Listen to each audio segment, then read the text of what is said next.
So you brought up MK Ultra. Yes. MK Ultra was a government program run by the Central Intelligence Agency. Originally started as something called Bluebird in 1948-49, morphed into Artichoke, and then in 1952 became MK Ultra. It was a mind control program, a brainwashing program. Boys who had significant, I guess, what you would call energies or something, who did not go to the military but were still used as military. But yes, deep sleep is part of it. Hey, what's up, Nick? I've been trying to reach you. I've been reaching out to you on X. Some of us were awake. Females were found to be a little more challenging, but we could do certain things that men couldn't. Their main objective was to create what they called hypno-programmed assassins, people who would kill on command, popularly known as Manchurian candidates, after a book that was written in 1962 and later became a movie and then a movie again. The people would be, through drugs and hypnotism, the objective was to get people to go and commit an act of murder against their moral code and have no memory of their programming. I have a video that I can't show here, but it's of a cat, and it's in a walking position on all fours, but it's dead. It's basically like a statue. The hairs are still on there, but it basically died like instantly, and it just stayed in that position, which is really weird that it wouldn't fall down. That doesn't make sense in a regular fire, does it? I also have another video that I wish I could show you, but I can't and I won't, and God, I don't think I can even talk about it, but just something that doesn't make sense. Isn't it so bad that we can't talk honestly and openly about certain things, that we might face repercussions or something in the future? Folks, the truth is out there. The evidence is there. And you guys got to go out and look at it and make a decision of what you think and whether you think there's something going on here that isn't normal.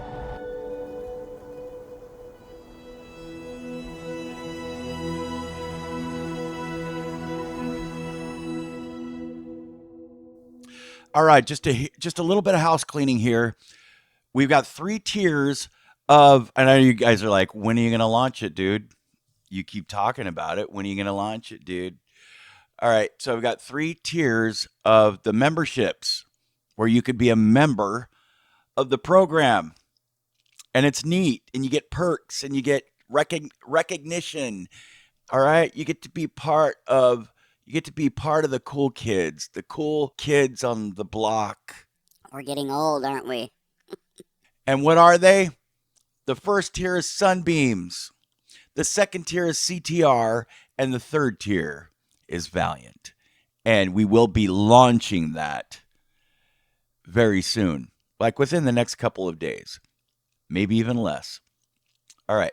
The other thing is, do not forget to subscribe. If you are new to the channel, subscribe. Share the content. It's got to get out there. Share. Toga. Right? Share, like, hit the thumbs up like button. Okay? And the most important thing of all, hit the bell for notifications. You got to do that. Otherwise, you won't be notified when I put out great content. And that's how we do it in my gang, homie. Before I get started with the meat and potatoes of the video, I want you to pay special close attention to this that I found. I can't figure out, because on his channel he talks about, I think it's motocross, bicycling. He talks about biking, freestyle biking or something like that. The name of his channel is Nuts and Bolts. That's the name of his channel. Anyway, he starts the video off saying, I'm not going to talk about what I normally talk about. Okay, I hit pause and did a little research. It's not motocross biking. He actually builds sarons, and sarons, because he kept saying sarons. We're not talking about sarons today.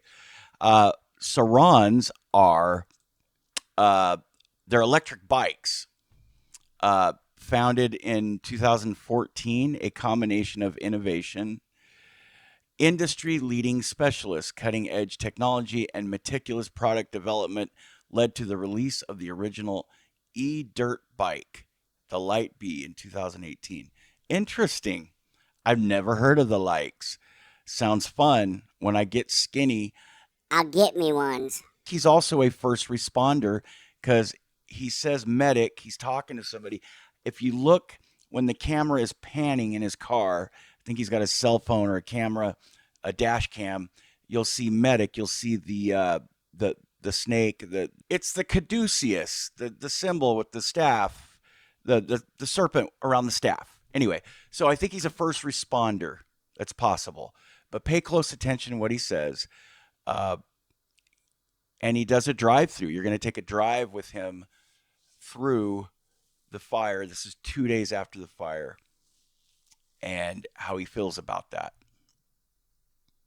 I edited it a little to make it shorter. I cut out a lot of long dead time and added some aerial view. Hey, welcome back to the channel. Today's video is not going to be typical of what I usually do, where I talk about surrounds. There's been something that's been pretty heavy going on Maui, and I'm sure you folks have all heard. But that's what I'm going to be talking about today. This is me at work. There was a big fire on August 8th, and this is the next night going into the early mornings of the 10th. I actually came in 14 hours early to start my shift, so a total of 62 hours. The guy before me was running rugged all day during the fire. He's on for, I believe, about 32 hours and no sleep. So I came in to relieve him, to give him a little bit of rest. Lots of stories from him that you wouldn't believe. Questioning himself about certain decisions he's made and whether it saved lives or didn't save lives. Driving through the fire and wondering if he was going to survive. Pretty crazy stuff. He said there were people walking around with second and third degree burns, full of soot, looking like zombies. My first glimpse of Lahaina after the fire was actually at nighttime, and I could barely see much of the destruction. You see a bunch of down power lines and some burned structures, but for the most part it didn't look too bad until morning came around. I ran a bunch of calls, didn't get any sleep, and the sun started coming up, and this is me driving through the area. That's all still there. This side is all burned down. Church is still good. Still some smoldering buildings over there. This is kind of where the edge of the fire was. On the left side, there were some new buildings that were coming up that wasn't touched. On the right side here, there was a bunch of older industrial buildings. Some were burned, some were spared. You see the path of the fire just kind of went through here and down the hill. All the black areas that you see here is scorched from the fire. Usually it's dry grass in this area. So this is all of Lahaina Luna. Looks like all these houses survived. Unfortunately, this fire also affected a bunch of my co-workers. 3 of them lost their houses, and 1 of them actually lost their lives.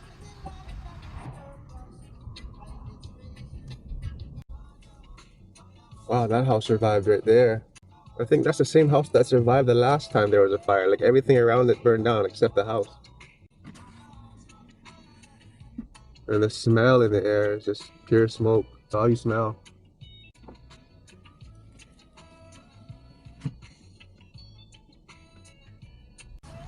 This is a view from the side of the house that survived. Everything around it was burned. And this is exactly how it looked like 4 years ago when there was another big fire that destroyed a bunch of properties. Medic 14, just a heads up. Medic 3 is heading to a case, and we have one pending at Kalama. Send out Medic 5. Medic 5. Central vibes, anyway.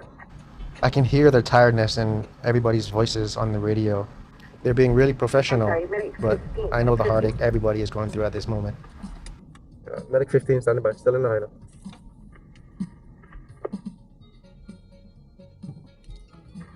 That's right. We'll get somebody else rolling and fire. Can get you back. At this point, I still haven't seen the true damage that was out there. But in a few hours, I come back and see all the crumbled houses and huge buildings just collapsed. Puamana looks intact. Just a little bit down that way, maybe a quarter mile, all the houses are gone. Somehow Puamana survived. I couldn't see it from my angle, but there were a bunch of houses inside Puamana that were burned. With all these down power lines.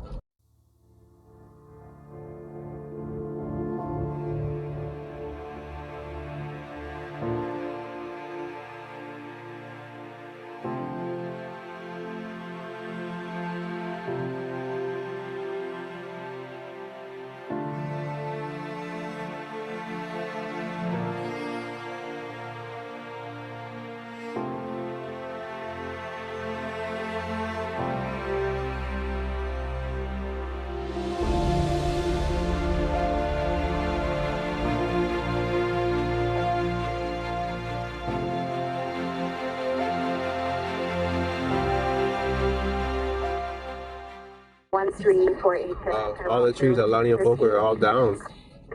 That is crazy. It's hard to see how big those trees were. And there wasn't any fires on this side. It looked pretty normal. So I believe it was just the wind that blew those big trees down. Always 17, some difficulty breathing. Thanks for what we found last night. So there's a homeless encampment in there, and also a huge encampment in here, which seems all untouched. So all the hardest hit areas was all closed off, so couldn't drive through it and show you guys what it really looks like. This is all the outskirt damage. At this point, I was leaving Lahaina. I wasn't sure if I was going to get to come back, but I do come back, and I get to go through one of the main roads of Lahaina, and you'll see the wreckage.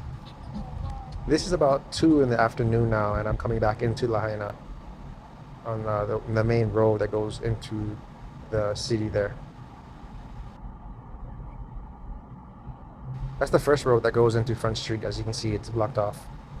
It's hard to see, but on the left side, usually there'll be houses that's visible from this area, but they're gone, they're leveled. And what's weird to me is look at all these trees that are still standing within all these houses that were reduced to rubble. It makes no sense to me. There are so many things about this quote-unquote wildfire that just don't make sense. I have a video that I can't show here, but it's of a cat, and it's in a walking position on all fours, but it's dead. It's basically like a statue. The hairs are still on there, but it basically died like instantly, and it just stayed in that position, which is really weird that it wouldn't fall down. That doesn't make sense in a regular fire, does it? I also have another video that I wish I could show you, but I can't and I won't, and God, I don't think I can even talk about it. But just something that doesn't make sense. Isn't it so bad that we can't talk honestly and openly about certain things, that we might face repercussions or something in the future? Folks, the truth is out there. The evidence is there. And you guys got to go out and look at it and make a decision of what you think, and whether you think there's something going on here that isn't normal. Try to pay attention to all the trees that are still standing amongst all these flattened houses. The temperatures that it takes to melt and crumble these houses should easily burn down trees, correct? Wow. Incredible.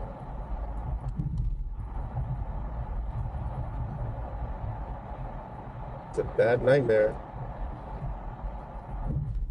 You just wish you could close your eyes and open them back up and you're just waking up to a regular day. Pretty incredible. Go ahead. Gas station gone.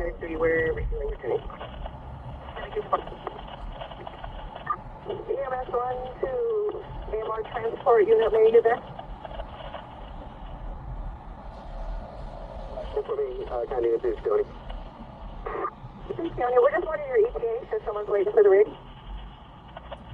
We are passing through in Kuihalani. We'll be there in the next 7 minutes or so. Copy that, thank you. On the left would have been a row of stores, probably 2 stories, and it's just gone. Crumbled. That's should have been a gas station here. Then across the street, still on the left side, is a bank that would have been there. That used to be Kaiser Permanente. I mean, everything is gone, both left and the right side. But look at all those trees. Still standing. Leaves on the trees are still there. The sugarcane train, it's still there and standing.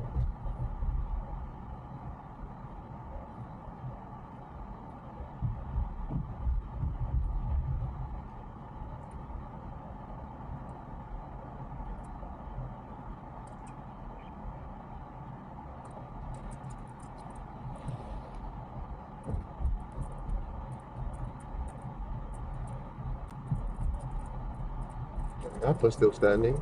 Everything else around it is demolished. On the right side were a bunch of stores and restaurants and like surfboard rentals, and they're just unrecognizable now.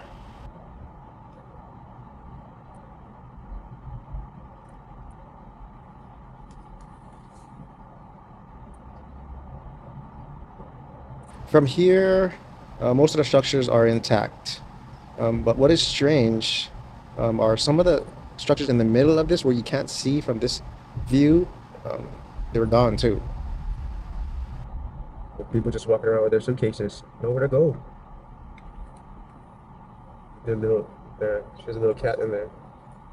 On the left side of this traffic light is Lahaina Cannery Mall, and that was almost untouched, pretty much all intact. And on the right side is Lahaina Gateway Center, also untouched.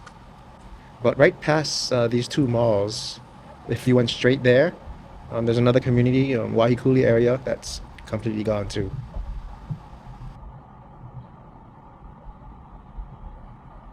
Somehow all of this survives. I just want to end this video by saying, don't take any day for granted. Go home, hug your loved ones, be thankful for what you have, and please send help and donations to Maui. Okay, so everyone that doesn't want to remember the fire, like celebrities and the like, government officials, local and federal, they're walking away. They're washing their hands of the Lahaina fire, right? But not us. We're not done with this. At least I'm not completely done. I'm not tucking this in yet. I'm not putting this to bed quite yet. To say that we should speak less and less of this is just erroneous. There are children missing. Why aren't we seeing police officers or police chiefs, Palantir, governors, mayors, presidents of the United States? Why aren't people doing more about finding missing children? People that should be allowed to go in and look at the fire, look at the aftermath of the fire, are not allowed to. And the EPA is shipping out hazardous materials and being transported to a gun range. I'm here at the Ukumehame gun range where the U.S. EPA is starting to bring hazardous waste from the Lahaina burn zone here. It's coming in from trucks and then put into these 55-gallon drums. Now, there are teams of about 80 people from the U.S. EPA wearing white Tyvek suits. It is hot. They're in those respirators. It's very difficult work. This is the first step for cleanup before people can be allowed back into their homes. This process is expected to last several weeks to several months. Then the hazardous waste is shipped to the mainland. Now, along with removing the hazardous waste, the U.S. EPA says it does have cultural monitors to make sure that the operation in Lahaina is as sensitive as possible. You've got these 55-gallon drum barrels, and they're blue, and they're being shipped, and they're toxic. And then you have volunteers going through the remains of the victim's property, which is also rather odd. Volunteers are from an organization called Samaritan's Purse, a relief organization that's part of the Billy Graham Ministries. They're literally sifting through handfuls of ash where the owners believe some kind of precious item can be found before the area is sprayed with a sealant for safety and hazardous waste control. Once they apply that, you would no longer be able to sift or to do anything on that property. So here's the big question. We know there are underground tunnels in Maui. There are ancient ones. So a lot of these tunnels were used to bring irrigation to the surface for sugarcane. But the question today is, are they being used for other nefarious reasons? We have missing children, and they're in West Maui and all over the place, even under Lahaina. This is a video that shows tunnels and walkways, stairwells under Maui. Questions have been coming up about missing people, specifically missing children. This would be a great way to move people around without anyone seeing. But that's not the intention of me sharing this video. Although that could be a potential, I hope and pray that that is not the case and that missing children are found. Good afternoon, Chairman McClintock, Ranking Member Japal, and distinguished members of the committee. It is an honor to be here. I thank you for the invitation to share my testimony. My goal is to inspire action to safeguard the lives of migrant children, including the staggering 85,000 that are missing. Today, children will work overnight shifts at slaughterhouses, factories, restaurants to pay their debts to smugglers and traffickers. Today, children will be sold for sex. Today, children will call a hotline to report they are being abused, neglected, and trafficked, and we don't know if they're going to get the help they need. For nearly a decade, unaccompanied children have been suffering in the shadows, and I have to confess I knew nothing about their suffering until 2021 when I volunteered to help the Biden administration with the crisis at the southern border. As part of Operation Artemis, I was deployed to the Pomona Fairplex Emergency Intake Site in California to help HHS, Office of Refugee Resettlement, reunite children with sponsors in the United States. I thought I was going to help place children in loving homes. Instead, I discovered that children are being trafficked through a sophisticated network that begins with recruiting in home country, smuggling to the US border, and ends when ORR delivers a child to a sponsor. Some sponsors are criminals and traffickers and members of transnational criminal organizations. Some sponsors view children as commodities and assets to be used for earning income. This is why we are witnessing an explosion of labor trafficking. Now, whether it's intentional or not, it could be argued that the United States government has become the middleman in a large-scale, multi-billion-dollar child trafficking operation that is run by bad actors seeking to profit off of the lives of children. As for me, my interest is the safety of the children. I do not view this as a political issue. I view this as a humanitarian issue.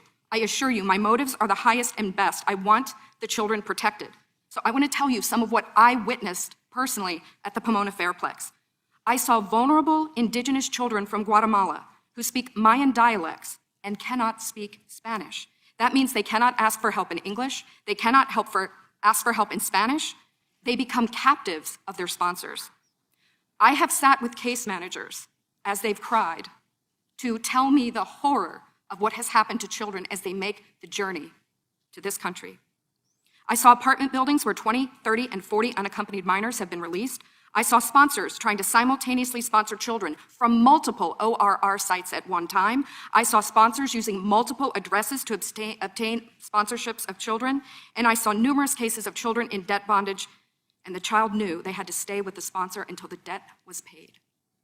Realizing that we were not offering the children the American dream, but instead putting them in modern-day slavery with wicked overlords was a terrible revelation.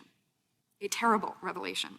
These children are a captive victim population with no access to law enforcement or knowledge of their rights. They are extorted, abused, neglected, and that is why I blew the whistle in 2021.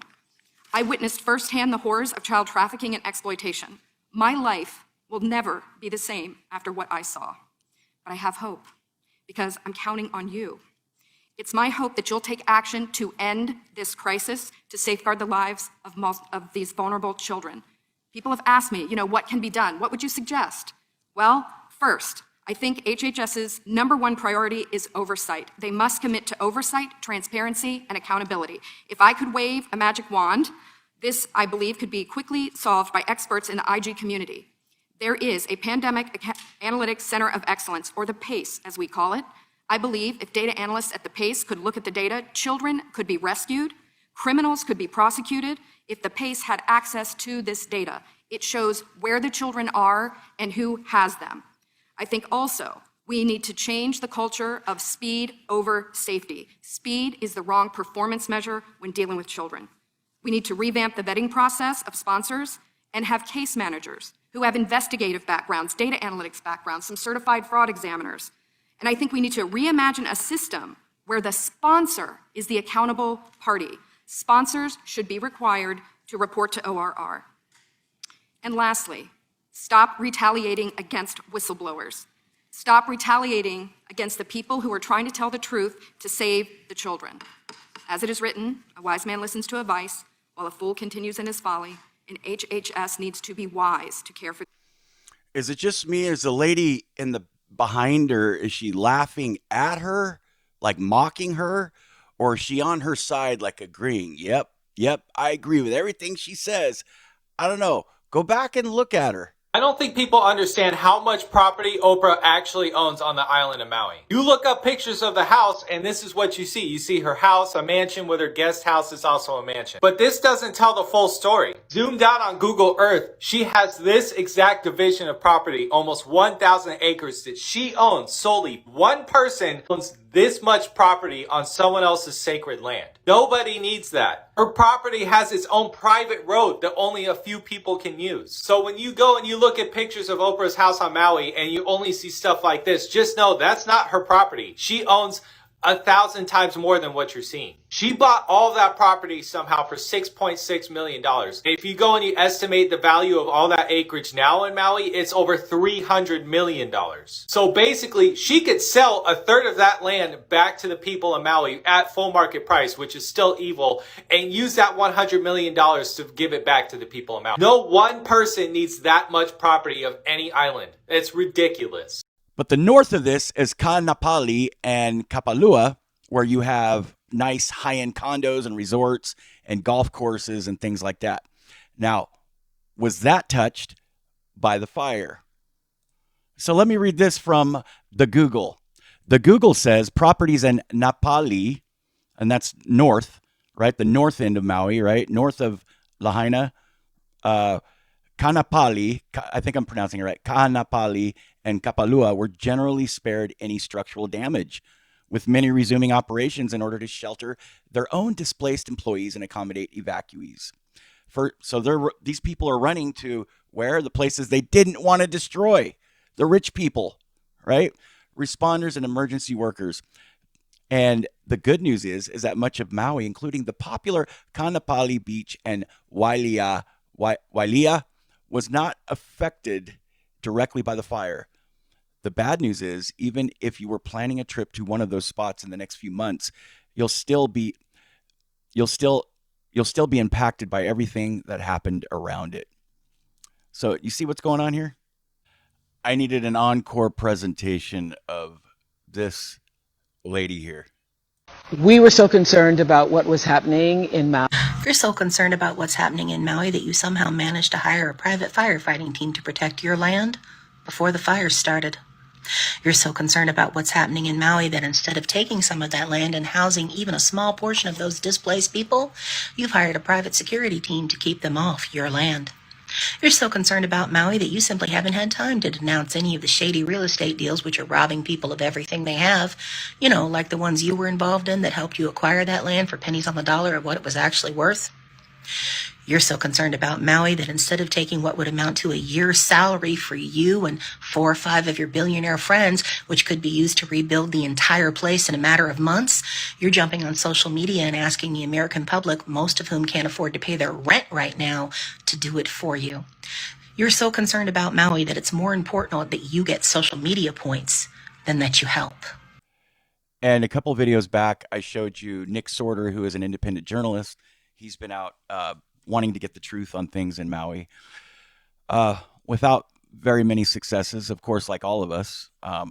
There's those of us who are just reporting and gleaning the things that we can get from the World Wide Web, from TikTok and whatever media sources we could get, whatever information that's at our fingertips. And then you have people actually going out in the fields like Nick Sorter to Maui, trying to find out what's going on.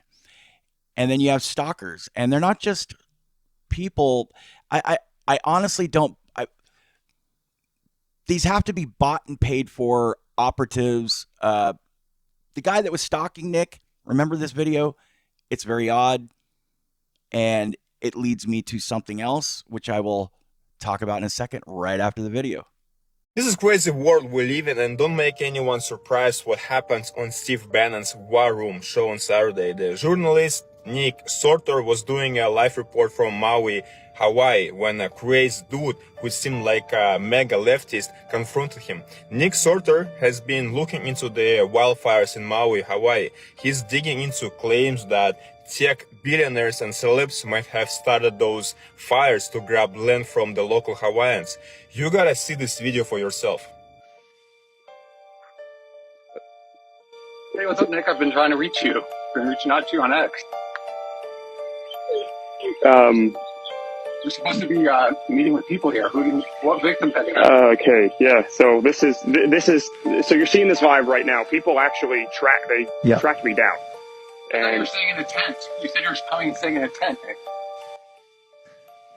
You're taking up resources. I'm not taking up any resources here. Something stings, right? That leftist blaming Nick that he is trying to grab resources. Well, I think it's the other way around. Even when they try to, keep things under wraps, we have a way of finding out the truth. But man, we gotta do something about this. We have to fix this. Artia Lebedev.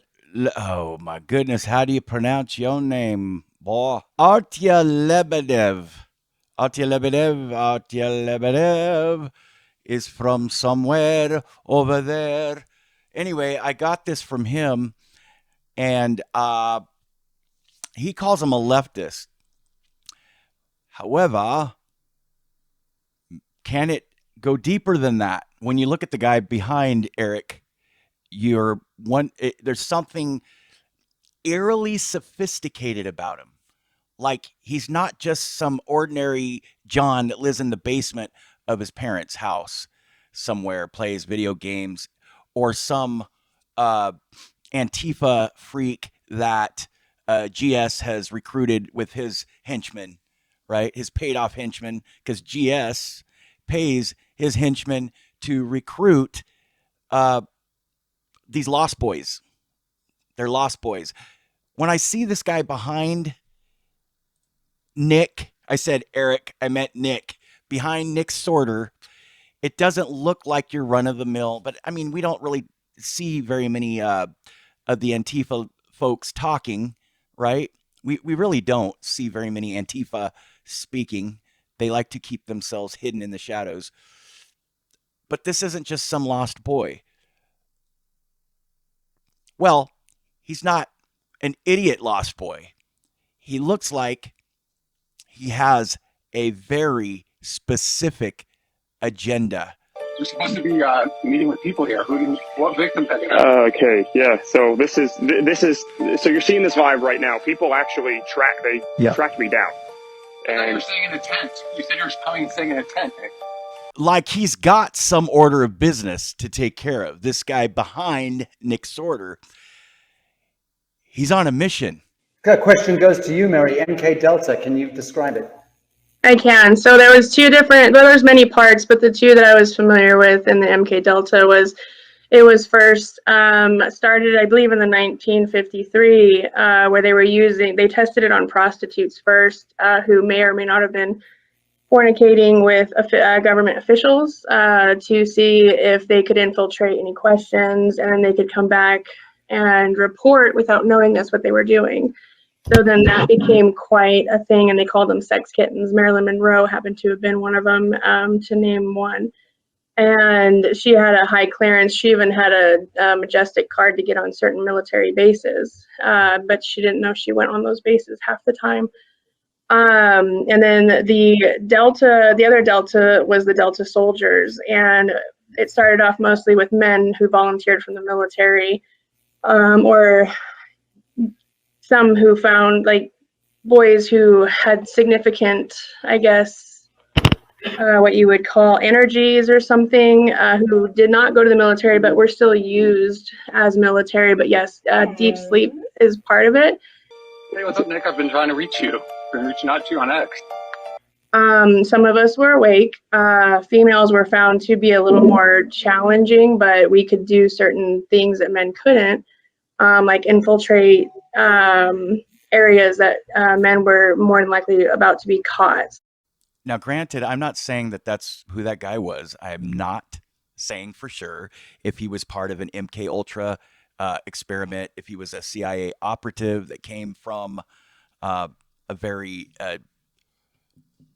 if he was deeply involved with any covert operations. He could have just been somebody stalking. He could have just been somebody stalking Nick.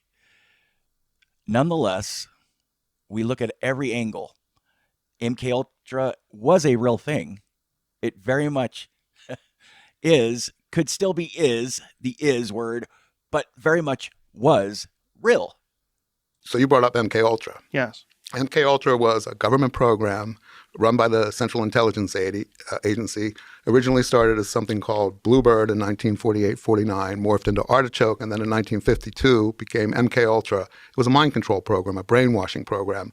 The CIA was trying to learn how to control people's behavior without their knowledge. Now, this all came out in Senate and congressional hearings in the 70s. It was exposed, but nobody knew about it until 1974 when Seymour Hersh, the New York Times reporter, reported it on the front page of the paper. So their main objective was to create what they called hypno-program assassins, people who would kill on command, popularly known as Manchurian candidates, after a book that was written in 1962 and later became a movie and then a movie again.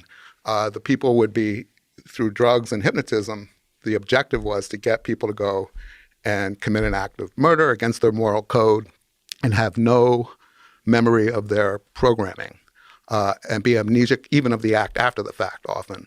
That was just that was their main goal, but they were also trying to create couriers, people, military people that they could implant messages, send them, across dangerous areas where there were, at that time it was the Vietnam War, and deliver messages and then have them wiped from their memory in case they were captured. They had all kinds of objectives. So when it was all exposed in the 70s and there were these hearings, first the Rockefeller Commission hearings and the church hearings, and then finally Senators Ted Kennedy and Daniel Inouye held hearings, the CIA admitted that they had done this, but no one would say exactly what they did. All the records had been destroyed when the two people who ran it, Richard Helms, who had become the director of the CIA in the 60s, and Dr. Sidney Gottlieb, who was kind of the mad scientist who had supervised they had safe houses in San Francisco, New York, Los Angeles, where they would experiment on people that were lured into these apartments and houses and they allowed Charles Manson over and over and over again to get out of jail. Yeah. They knew that he was committing all these crimes. And again, it's hard to kind of synopsize all this without showing all the documentation and stuff of what was going on and where he was and how everything matches. And aware of the entire process of it and was supervising him upon his release. Yeah. And so that's why every time Manson got arrested, which should have just locked him up, they would just let him go. Yeah. So I know we took a little detour there, but let's get back to the details of the fire, a little bit more on that right now. The president, by the way, walks out of the awards ceremony for the war hero. And here's some excuses for why he did it from his press secretary. And he left as planned, as it was planned. He left when there was a pause in the program in order to minimize his close contact with attendees who were about to participate in a reception. And as you all reported that, noticed that he left when there was a pause in the program because, again, he wanted to minimize certainly his impact on folks who were there. Hello, everybody. I'm explaining to the press. I've been tested again today. I'm clear across the board. But they keep telling me because this has to be 10 days or something, I got to keep wearing it, but don't tell them I didn't have it on when I walked in. They feel the need to attack because they're scared that we will win based on the merit of the work that Joe Biden and I and our administration has done. The FBI says there are 385 people reported unaccounted for after the Lahaina wildfire, that is. It's about the same number as the first list, but most of the names are now different. The county says since the original list came out, 245 people were found safe, but 242 new names have been added. These are verified, real people with a confirmed first and last name and a contact number from the person who reported them missing. Oh, hey, good morning. Y'all awake? Listen to the man. We're working 24/7 here in Florida and throughout the southeast, and in Maui, in Hawaii. I want to reiterate that appreciation today. I also convened my entire cabinet as part of a whole of government response. And that response is to increase the number and intensity of the extreme weather events and be wary we're going to use all the resources available to the government to do it. So has Mitch McConnell been in a deep sleep? Yes, he has. And guess who writes his scripts. Well, maybe not writes his scripts, but tells him what to say is his handlers. And his handlers are right on the agenda, aren't they? And it is Ukraine. It's not Lahaina. And you're not going to hear anything from Mitch McConnell's mouth about Lahaina because half the time he is in a trance. Well, his handlers are like, let's talk about Ukraine. I'm assuming that's how it goes down. But don't quote me if I'm wrong. The president has, I think, been too slow to keep the commitments that he's made publicly, but at least he's supporting the effort. I think he could have done it more skillfully, but he is supporting the effort, and I intend to continue to support it, and I hope the majority of my colleagues will feel the same way. Tonight, some of the key agencies responding to the deadly Lahaina wildfire are pledging cooperation with the state attorney general's third-party investigation. But legal experts say for now, it's all voluntary. Well, Steph, H&N Investigates asked several agencies if their leaders would agree to be interviewed by the independent investigators. Maui Mayor Rick Bisson's office didn't respond, and so far, only one leader answered our question specifically. You aren't under a court order to compel you to say anything or to speak to anyone. It's totally, at this point, voluntary. H&N Investigates asked the major players of the So they want to know if we want to be interviewed. Are you guys up for that? You know, I would, but I've got so much on my itinerary. I've got Pilates. I've got the house cleaner's coming. We're going on vacation next week. Yeah, but it's about something very important, like a fire where people are missing and devastation and trees and cats melting in place and all kinds of stuff. Like, you don't want to answer to any of unanswered questions, like tons of unanswered questions. Yeah, well, you know, are you going to do it? Probably not. Yeah, I'm not either. I gotta go. Lahaina wildfire response if they'll be interviewed by the third-party investigators. They didn't answer specifically if their leaders would be interviewed. So instead of controlling the narrative, we can just control the weather. Theoretical physicist Dr. Michio Kaku joins me now. So, Doctor, has the U.S. government been experimenting with weather control? Believe it or not, the answer is yes. Well, as Mark Twain said, everyone complains about the weather, but no one ever does anything about it. Well, the government takes exception to that. The Wall Street apes tweeted the amount of money the Joe Biden administration authorized for Ukraine yesterday could have given $140,119.76 to each of the Lahaina, Maui, Hawaii victims. But of course, it's going to Ukraine. Built back better. I found the video of the cargo helicopters in Maui during the time of the fire. Check this out. They can hold up to 55 passengers. Now, I want you guys to look at this. I'm going to show you the picture for comparison. But this was going on when they say no one was flying and no one was in the air. There were helicopters, and this looks exactly like a cargo helicopter, military. Take a good look. Let's do the comparison. Of course, there's different models that they make to carry certain things. But what do you think was really going on, guys? And where are all those people who are missing and all the children who are missing right now? And last but not least, I've been saving this. Nick Sorter, our independent reporter that I'm very proud of. He's not getting a lot of, he's gaining momentum, but he's been in the shadows. He wasn't very well known for a while there, but went out and did some very dirty work that our real mainstream reporters don't do anymore. So he's doing what they used to do 70 years ago, 60, 70 years ago. His name is Nick Sorter, and you can find him on Twitter. Nick Sorter said, he tweeted, "Hey, senators and congressmen, you've had literally the past 5 weeks off. Hey, senators and congressmen, you've had literally the past 5 weeks off work. How about getting back to work and sending real relief aid to Maui now? Ukraine can wait." And I think he is echoing the sentiments of middle America and beyond. Not just middle grassroots America, but beyond. And if I can, of course, remind us that most of us seem content to accept the world largely in the way it is presented to us by what passes as the mainstream of society. This is from Waking Up to, oh, by the way, I'm changing it. It's no longer covert combos because somebody brought up to me and I thought about it.